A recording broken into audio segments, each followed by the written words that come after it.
From the Homes for Heroes studios in Minneapolis, Minnesota, you are tuned in to Real Talk with Homes for Heroes. Here is your host, Seth Jessica. Hello, everyone, and welcome to Real Talk with Homes for Heroes. I am Seth Jessica, the Emerging Media Manager at Homes for Heroes. And on Real Talk with Homes for Heroes, we are dedicated to bringing you digital marketing tactics and strategies to help you grow your real estate or mortgage lending business. And with the recent events that are going on in the world today with the coronavirus or COVID-19, we have decided to do a little shift in terms of the content that we are bringing you. We are always going to be dedicated to bringing you digital marketing tactics and strategies to help you grow your business, but we wanted the content during these times to really best help you navigate these challenging times. And I am really excited and happy to bring on a very special guest to Real Talk with Homes for Heroes today. Somebody who has a lot of experience in working from home and bringing you some tips and strategies to help you be productive and not get off track with these new, I don't know what better way to call it, isolation tactics that we're going through. Welcome to Real Talk with Homes for Heroes, Abby. Thank you so much for joining me. Of course. Thanks for having me, bud. Absolutely. So let me start off this by asking you this. How are you doing?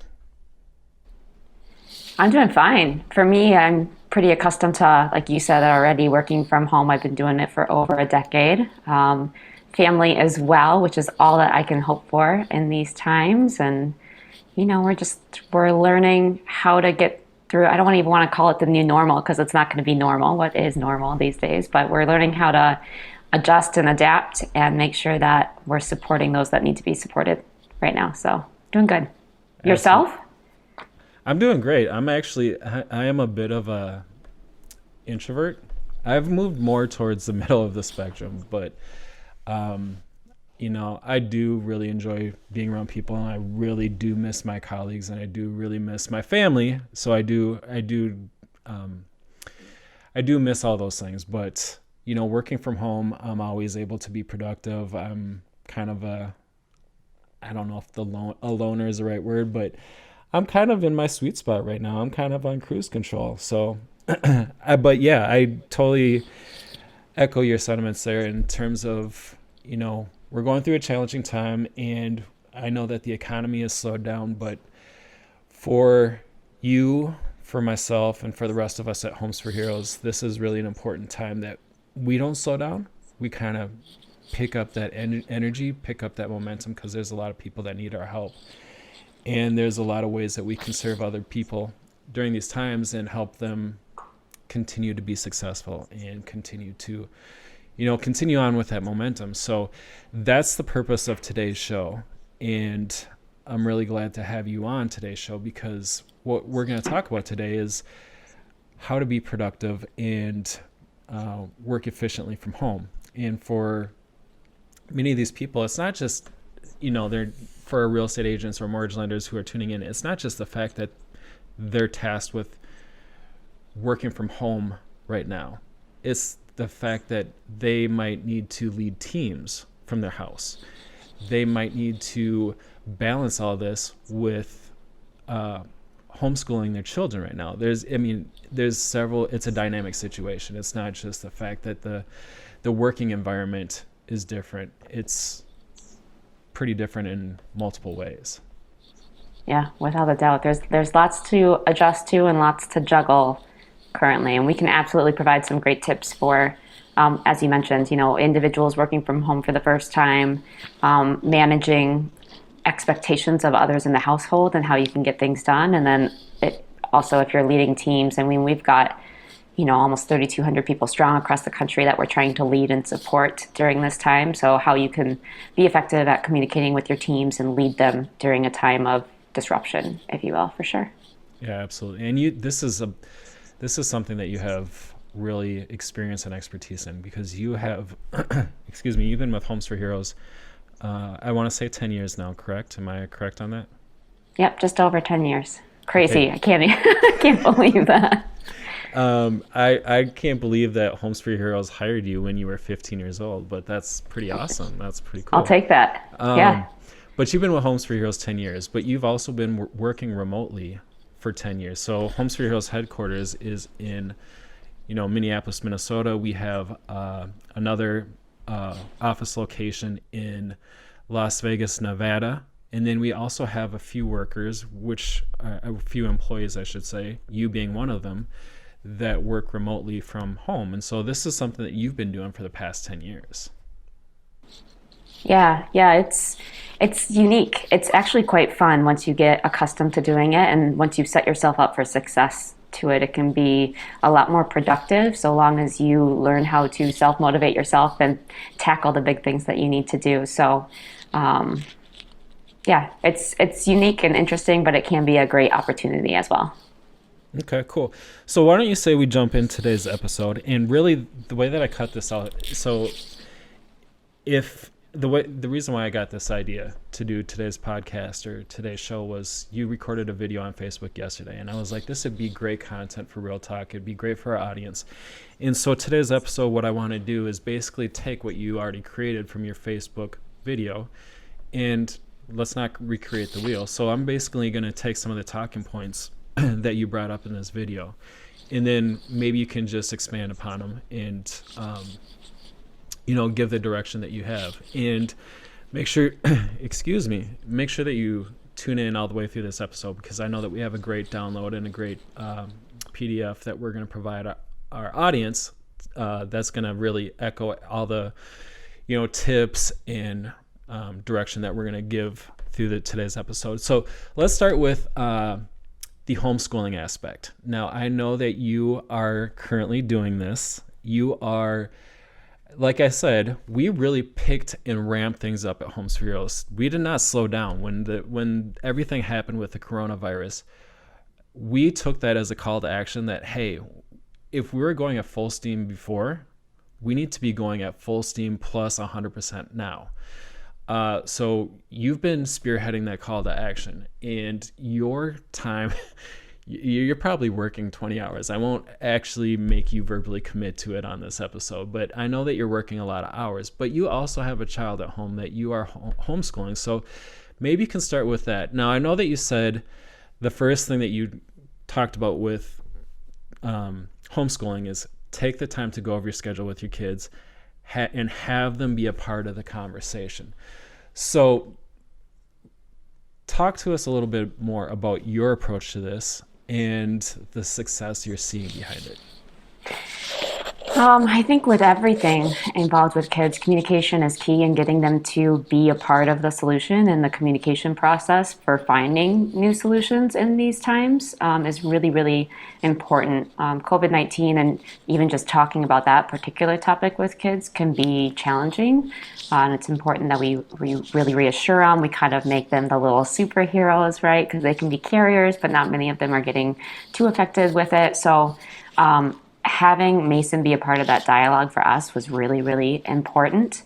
Sitting down and ironing out schedules when they don't necessarily know what it is that we do behind the scenes when they're at school all day and not with us was something that was key to our setting us up for success, setting him up for success specifically. So I think it depends what age your child is. Mason is 9, so I'll share with you what we did for a 3rd grader. This can be different if you've got older children that can actually make their schedules or understand the concept of time better. You can also get your older kids involved in schooling the younger ones if they're able to. There's a lot of different ways that you can work around it, but for us, the approach that we took is we had him take the time to write down everything that he felt he needed to do in a day, and then I went ahead and we wrote down everything that we felt he needed to do in a day, and we brought the list together and kind of compromised to see what needed to be done between schoolwork, obviously, but also the fun stuff: breakfast, lunch, and dinner, recess time, just a mental turn-off time, housework, that type of stuff that he helps us out with around the house and is responsible for being a part of our family. So we went through all those things together, and he's just starting to grasp timing. We've been working on it for almost a year, maybe about a year and a half now. So we went through and did it together with him, what the timing looks like, what school usually starts at, how long he gets at recess and lunch, which were the most important things on his mind. Of course. To start. Yep. And then plugging away at some of the assignments that he's been given by his teachers to do and to complete. There's a lot of online stuff that they're doing right now at school. There's also printable versions of things that they're sending home. So making sure he had math time, he had time for reading, ELA, all that kind of stuff there in his schedule. So we went through his schedule first because we wanted him to, feel like he was the priority and whatnot. And then we talked about at these different times when we were going to be available to him, right? Not every single minute we're going to be able to supervise him or to go over his assignments or to even answer his questions that he might have about how to do something, right? So we kind of had the discussion that he needed to be a little self-sufficient and stay in his seat and in his chair at designated times because we've got work going on in the background. My husband and I both work from home. We're constantly on video. And connecting with a ton of people. So figuring out that balance and then letting him know and feel reassured that while we aren't going to be there at that moment, he has the power to work through what he needs to, and we'll review it together at designated times throughout the day. And we'll still get to connect over a lunch break, or he'll get his outdoor time for recess and come together as usual as a family. So for us, it was really important to have that open line of communication, keep things as normal, if you will, as possible. Whatever he's accustomed to, we're trying to mimic that. To minimize the disruption and change in his world. So that was our approach, at least. It seems to be working very, very well so far. Set the expectation and they usually rise to it, right? Right. Well, and so I am knowing you, I am assuming Mason is just the most polite and well-behaved third grader. But let me ask you this. That's sweet. But let me ask you this.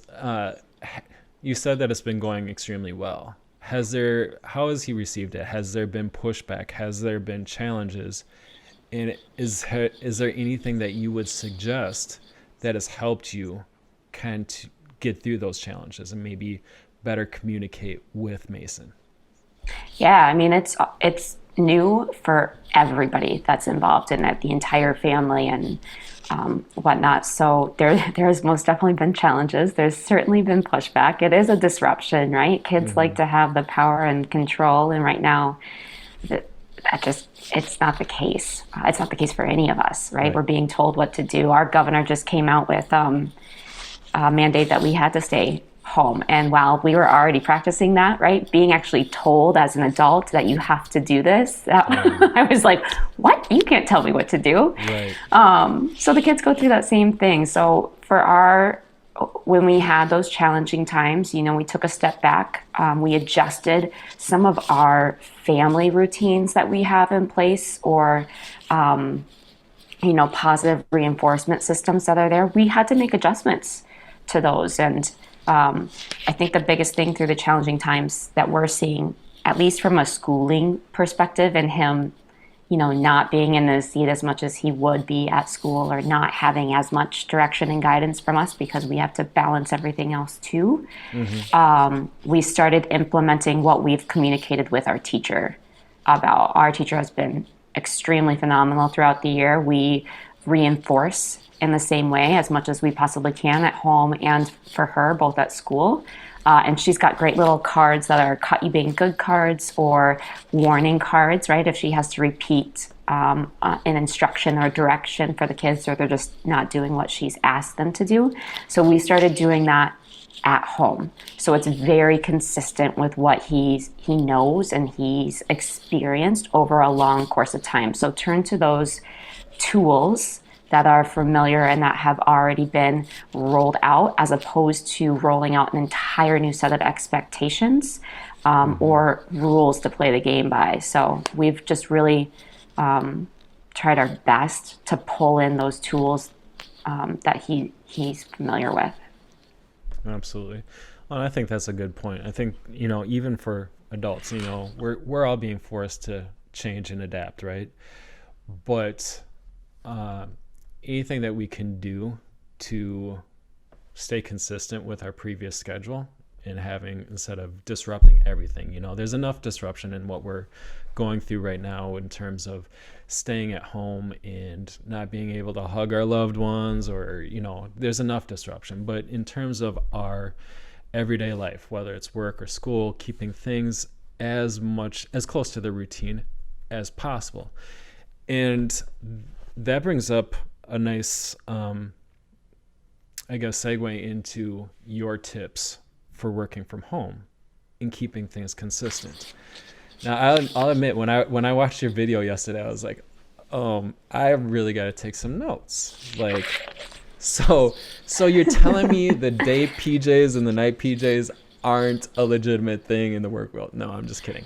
Yeah. But keeping things as consistent as you can with your everyday work routine, even though your work environment has changed. So let's talk about the first one.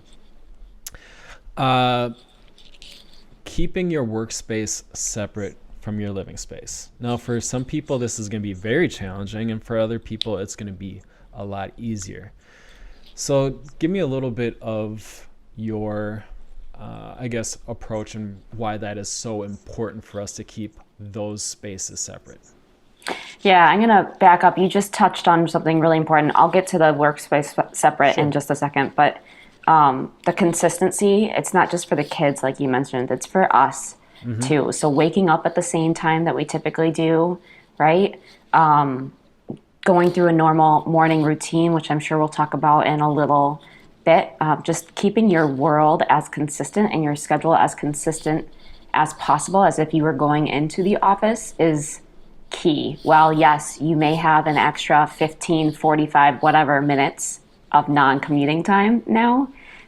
It's really important that you keep your schedule, especially from a waking up and a going to sleep schedule, for sure. But from the workspace being separate, it's really important. And I know some people are going to have to get creative in this and how they do that based on their space that they have. But the reason that it's important is because at the beginning of the day and at the end of the day, you need to feel like you're coming to work. And that's from a productivity standpoint. It's from a distraction standpoint. You just need some space to call your workspace, and co-mingling that with high traffic living areas like the kitchen or the main hallway that people are walking by constantly. That's just going to keep you at work longer than you want to be.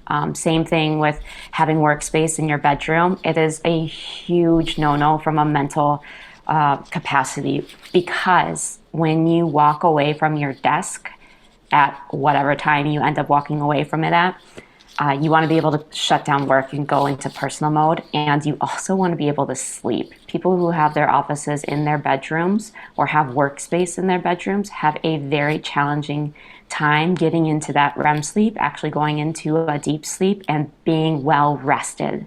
So making sure that you keep, for sure, your workspace separate from your bedroom, but as separate in the house as possible is huge. And get creative with it. You know what? Commandeer a corner. Maybe you've got a great view out your window somewhere. Get that corner and put your desk or whatever space or table that you can up against the wall so that you're looking out the window at a cool view. Build an adult-sized fort if you want to. Hang up some sheets around an area. Like whatever works for you and your space, but make sure that you've got like that designated space so you can shut it off, because we all deserve some personal time after and outside of work. I absolutely agree with that. And I think one thing that I find I keep my workspace separate from my living space, and I've been lucky enough to be able to do that. But I think that the one thing that I find, if I work in the same space, like let's just say that I decided to work from my couch in front of the TV the entire day, and then I shut my computer and I don't move because I've decided, okay, now it's time to decompress, watch the news, whatever, blah, blah, blah.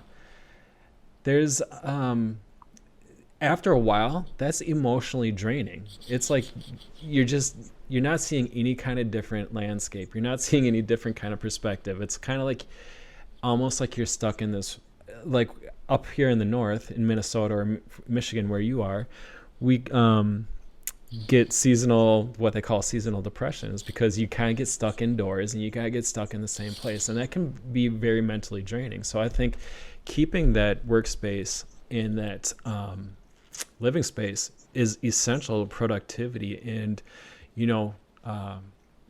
keeping your work and your personal life separate while you're at home. But it's also just good from a mental standpoint. So let's talk about going back to this morning routine. So now you have your designated workspace, you have your designated living space. Your workspace is not in your bedroom. It's going to be completely separate from your bedroom. So you have to wake up. What is this morning? Everybody's morning routine is going to be different, but let's talk a little bit about what you mean by keeping a morning routine and setting a morning routine. Yeah, this has been a game changer, at least in my life, for sure. You hear some of the most successful people have a regimented morning routine. And by morning routine, I don't mean, you take 2.5 hours to go, do a full-on workout and spend some time in the sauna and drink some magic mushroom tea or whatever. Like, if that works for you, cool. But that does not work for me in my life and where I'm at right now. Magic mushroom tea are you drinking? I don't know. I've heard some stuff. But people start talking about these 2 to 3 hour routines that they have before they get into the office, and that's just not practical, at least not for me personally. So cater your morning routine to you, where you're at in your life right now and what's going on in your world. Of course, make some adjustments. Obviously, some adjustments have been made with everything going on to mine right now. I actually have a little bit more more time now, because I'm now trying to get up earlier to accommodate the homeschooling component of it. But it can be anywhere from 10 to 15 minutes at the shortest amount of time. It could be up to an hour. Again, it depends on you. But what we look for in morning routines is getting your mindset right, taking the time to take care of yourself so that you can show up for others throughout the day. And this can be a multitude of different things. For me personally, I always get up. I do my morning affirmations. I do a little bit of stretching. While I'm stretching, I'm usually reading a business book. I'm obsessed with business growth and development and whatnot. So I'm usually reading a book of some sort that I can apply my learnings to Homes for Heroes to help us grow. I get into the gym and I do a workout. I'm in the shower and ready to go for the day, and starting to wake Mason up at that time. And then I shut it off for a hot second and I have some family time. We get to do breakfast together.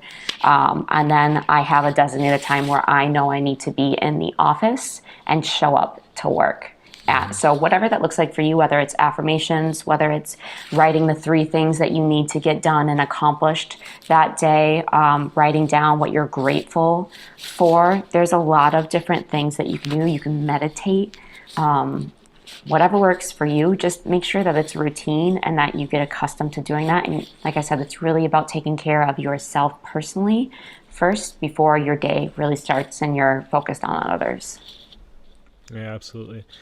And I think it just helps you get mentally set, transition. I mean, it's easy to just wake up and stroll out of your bedroom in your day pajamas and get on the computer, right? Because who's watching unless you have a meeting? But taking that shower, getting dressed, just brushing your teeth, having your meal. I just think I find it really advantageous to just mentally reset and transition to where I need to be, rather than just walking out of the bedroom and being groggy and not really having that time to give myself that direction. So I think it's really great.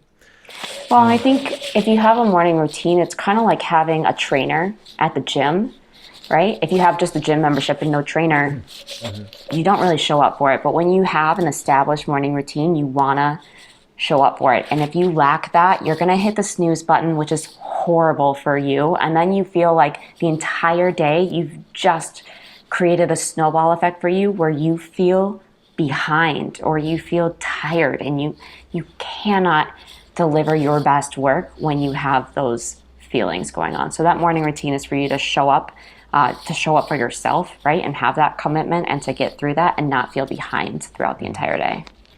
Yeah, absolutely. So let's talk a little bit about your workday now.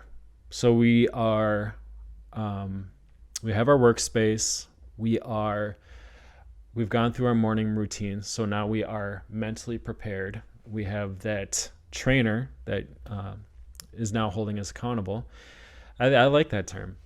So let's talk a little bit about being productive during the workday, because if we left it at that, I mean, it's a good start, but it's not everything. It's not the whole story. So let's talk about, in what you identified was time blocking, and then also identifying your start and end time, sticking to them, and then also identifying your peak performance time. So there's 3 things that we're kind of addressing there, but I think that they're all kind of correlated, right? They all kind of have overlap. So you want to talk a little bit more about that? Yeah, so start and end times are important, right? If you know when you need to show up by, perfect. End times are really important to stick to, again, so you can turn it off and have that personal time. So make a designated start and end time. Your morning routine will help you craft what that looks like for you. A lot of us have already been delegated to what our start and end times are, so stick to those as much as you possibly can. Peak performance times is all about when you're at your mental best. So 80% of us are actually morning people. Our brains are at their highest capabilities in the morning hours. So some of us like to wake up at 4, some of us like to wake up at 6 or 7, whatever that looks like for you. Make sure that during your peak performance times, once you've identified them, that you're getting the 3 big things that you need to done during that time. It will help you achieve and accomplish those and do them to the best of your abilities. 20% of us people are night people. So maybe you need to shift, what you really need to focus on towards the end of your day, towards the, later hours that you have in your day if you fall into that 20%. So make sure you know when you're at your peak performance, when your brain is operating at its maximum capacity, and do your larger tasks that you need to get done during those times. And time blocking, I cannot preach time blocking enough.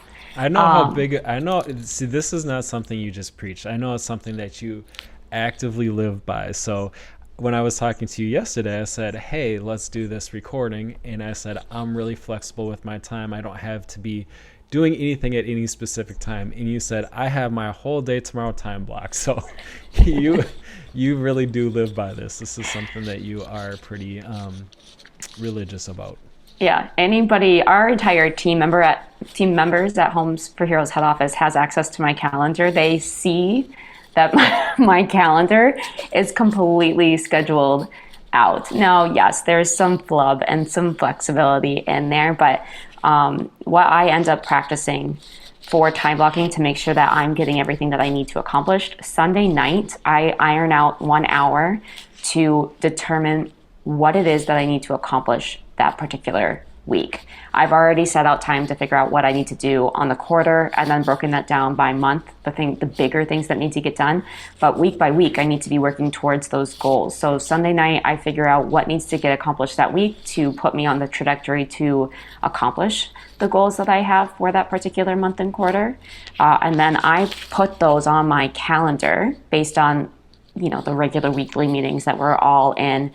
So I make sure I have the time to do those specific things. So those are on my calendar immediately on Sunday for the entire week to make sure that those get done, because those are the most important.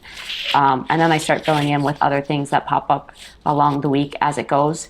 Usually it's every single morning I'm looking to time block out other things that came up that I need to accomplish, even if it's like catching up on email times. I safeguard my family time. I want to be present with Mason and with my family and with Craig and Megan, and just making sure that we're all here together. And being in the moment means that I'm shutting off my phone, or I'm turning my phone down and putting it away so it's out of sight for me, especially in those moments. But in doing so, emails get built up, right? So I do put time on the calendar to go through my emails, making sure that I'm responding to people within 24 hours and whatnot.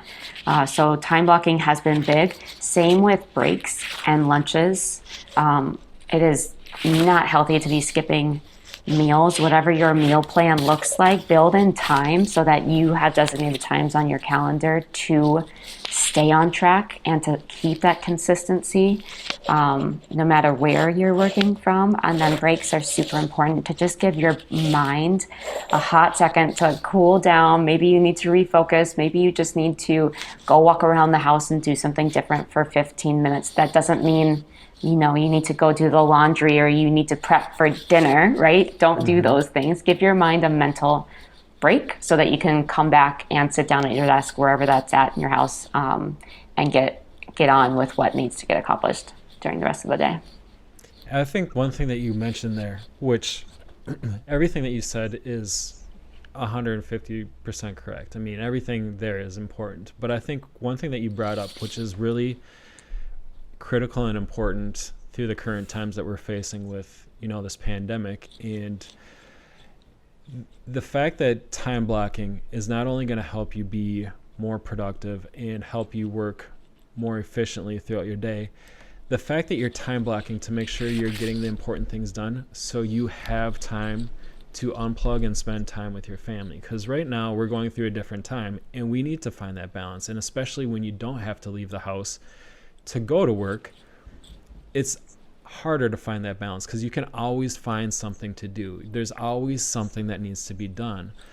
But right now, it's always important, but more important than ever is that, our kids need us. Things are a little bit crazy for them. Things are different. And there's probably a lot of anxiety for our kids or our spouses or our friends. And now is a time where we just need to time block, make sure that we're accomplishing things that we need to absolutely get done through the workday, but also make sure that we have time for the people that are important in our lives that really need us right now. Yeah, absolutely. So I really like that. All right, so I have just a little bit of time left with you, so I want to make sure that we touch on this last thing. So leading teams from home. Now this is this is a whole new world for team leaders, right? You're used to being out and about and, maybe communication by phone or is pretty normal or whatnot, but you have the ability to be mobile up until the past, few days or the past week, just depending on where you live in the country. So can we talk a little bit in this short time I have left with you about some ways to effectively lead your team from home? Yeah. Leadership right now has a whole new landscape. I know a lot of the leaders that I've been talking with are very people oriented. Obviously, they love interacting with their people. Some of them are introverts, probably about half, to be honest with you, too. So it's unique in that your worlds are kind of colliding at this moment, right? You've got your personal world and your introvert coming to the forefront because you're home and in isolation, but at the same time, you really thrive off connecting with your people too. So right now, my biggest thing is communication. Communication is key. When you go remote, it's absolutely vital to making sure that not only are things getting done, but everybody knows the direction that you're headed in. Everybody knows what the priorities are that they need to be working on. And everybody knows that you care. So connecting with your people is huge, and communication is a massive part of that. From an effective standpoint, right? We're all kind of in isolation together, which seems so, such an oxymoron, like we're alone together.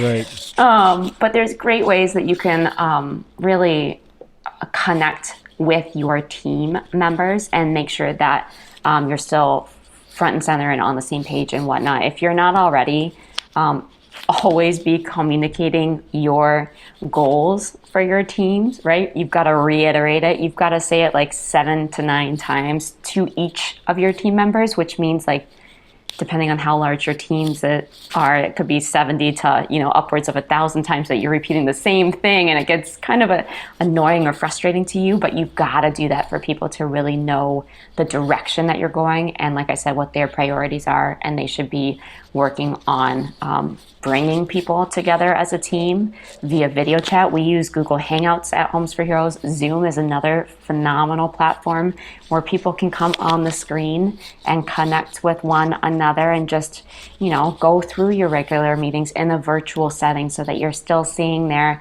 body language and their smiles and their faces, and you don't feel so alone through it all. And then my other biggest thing for leaders right now is make the personal connections. This is the time to double down on building your relationships across the board, but most importantly with your team that's executing on all the things that they need to execute to help you achieve and accomplish your goals. Showing up in a time of need, showing up in a time of chaos or disruption or change. That's what leaders need to do. So you've really got to show up and build that emotional equity with your team members by connecting with them on a personal level. Don't be afraid to be vulnerable. Don't be afraid to say, yeah, Mason, sorry you're hearing a temper tantrum over there. He's having a tough time with fractions, right? Don't be afraid to call those out, because your team members are experiencing that too. But bring them together on a daily basis. Our team right now is internally doing things to connect with our people daily. We have one check-in when they get into the office. They've got to post something new, whether it's there are 3 things that they've got to achieve and accomplish that day to feel successful, whether it's a picture of their workspace or their new coworkers they have in the area. Connecting with them on that personal level is going to do wonders for when we all get through this and end up going back into the office together. It will strengthen those relationships for sure. So the mantra that we're kind of all clinging to or coming together, and I'm kind of being repetitive here, through this challenging time is we're all in this together, right? And we're living through a time which I absolutely love, in that we're embracing authentic, we're embracing transparency. And during this time, now is not the time to be trying to, it's the time to be professional. It's the time to rise above the challenges. It's the time to break through it. But at the same time, we're all humans. We're all going through challenging times. And being transparent and being authentic with the things that you are struggling with, whether it's homeschooling or communicating with your team or adjusting to your new workspace. Now is not the time to be trying to stuff that away and tuck it down. Obviously, filtering that if you're leading a team is very important, and understanding what you're really putting out to your team. But we're all in this together, right?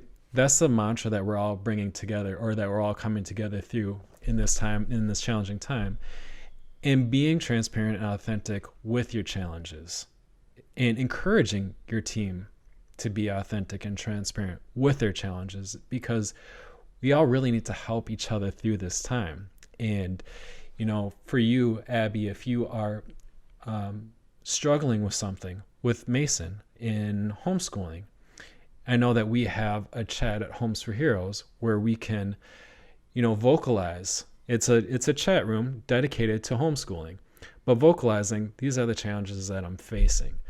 You have the ability for people on your team to come in and say, whether it's encouragement or it's, hey, I face that same challenge as well. Here's some things that I've tried. Really, now is the time to be authentic and transparent with your team, and understanding, the filter that you have. You don't want to, obviously, you don't want to overshare. Yes. And I say the only reason why I hesitate is if you are struggling through this time, please reach out to somebody. please reach out to somebody. This is a time that we all will face our own struggles, and there's nothing to be ashamed of if you are struggling. Just make sure you go through the appropriate channels with that. Reach out to somebody that you're close with. So reach out to your family member, or, so that I totally agree. Don't overshare. Make sure you're filtering that out. But at the same time, if you are really struggling and you really do need help with something because you're struggling a little bit more, I don't want to say that you should be ashamed or you shouldn't reach out to somebody. Absolutely do that. But yeah, I totally agree with you on the, just showing up. And I really like the having your team share something, whether it's the goals that they need to accomplish for the day, or if it's just the new work people that they have in their new work environment. And I'm looking forward to the day where you actually give Mason spring break, and his spring break is doing your work at Homes for Heroes. I want to see those pictures. No, you wouldn't wish that on on anyone. But yeah, definitely reach out for help. That's the biggest thing that we've said to our team, both internally and externally, is how I can help, or how can I help? Pose that question, how can I help, as leaders, for sure. And definitely play to your strengths. That homeschooling group got started out of a conversation where I said, we need to share our strengths. I am huge at time blocking and organization and coming up with schedules. That's not everybody's strength. I suck at being creative. You come up with a science project and I'm like, what? How?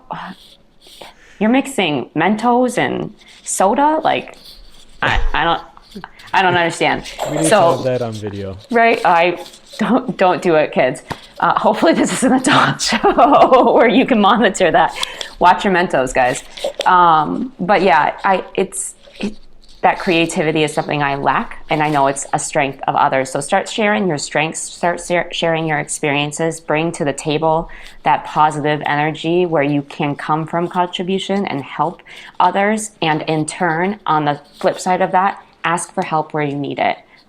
Like you said, we're all in this together. It's going to take us all getting through this, but with huge changes and huge disruption comes massive opportunities. And on the other side of this, depending on the actions that we're taking right now, there's either going to be somebody who just quit, or there's going to be a better, stronger person. I think we're all working for that better, stronger person, both personally and professionally. So that's a huge opportunity ahead of us right now.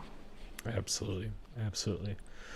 Well, Abby, I know that you, excuse me, I'm having trouble with my throat today. I know that you created a document for our team at Homes for Heroes, and that's our Homes for Heroes employees at headquarters and our employees throughout the country. You also created this document for our Homes for Heroes real estate agents and mortgage lenders throughout the country, so they could have these tips in front of them in their workspace if they needed that reminder. And so could we provide a link to that download, to that PDF that you created? Yeah, of course. It's a quick one-page thing. It breaks it down into how to prepare, how to establish a routine, and then the whole time blocking component of it. It's super simple and straightforward, but you're more than welcome to share it with this audience. Okay. Make sure that you check out the link in the description to the show, where we'll provide a link to that document.